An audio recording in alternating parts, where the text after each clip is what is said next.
The solution is actually a framework for how to think about the business first and foremost. Because I think you might agree, we could have somebody measure all the right KPIs, but if they calculate them the wrong way, they'll still get the wrong outcome. And we could even give them all the right KPIs calculated in the right way, but if their data is still a mess, they're still going to get the wrong outcome. And those two problems need to be solved first. So this is where we have a platform that we've built that helps people do this, but we also have consulting that goes along with that platform. So they are set up for success.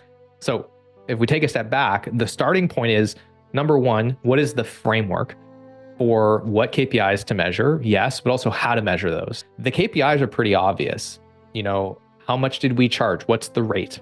How much utilization do we have on the team, right? What percentage of our team's time is getting used to earn money? There's like a lot of little questions, and the answer to those questions has a very material impact on the outcome of that calculation. We could get vastly different measurements of utilization from the same exact team, depending on how we've answered each of those individual questions. And all the decisions that we've just made about utilization now have an impact on every other metric in the system. How we think about gross margins, how we think about our rates, how we think about someone's salary and their average cost per hour. They're all interconnected. So that's a really big problem that most people have never really thought their way through. And it took us, to be fair, 4 years and over 100 times doing this with agencies to really figure it out.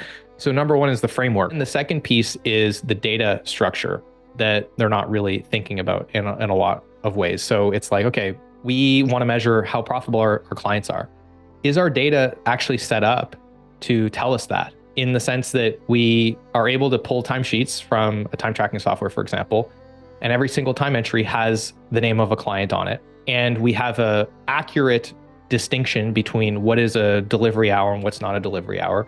We have an accurate depiction of how much revenue we've collected from the client that actually belongs to us after we isolate things like pass-through expenses on media spend or white label partners. So we need to be able to consistently structure our data so that when it's time to ask a question, we can ask our data for the answer and it's already ready to give it to us, as opposed to the experience most people have, which is, I wonder how profitable our websites are. And now we have to go spend an afternoon pulling data, cleaning it, transforming it, stitching it together, and getting it into a state where it's capable of giving us that answer. Or we come to the unfortunate conclusion that we weren't even measuring all the inputs that we needed. So now we need to start measuring the inputs and we can get that answer 6 months from now once we've collected enough data. So those would be the two kind of prerequisites to starting to dig deeper and getting an understanding of what's really driving the business beyond the P&L, which will tell us we have a profitability problem, but it won't necessarily tell us why or where the problem is.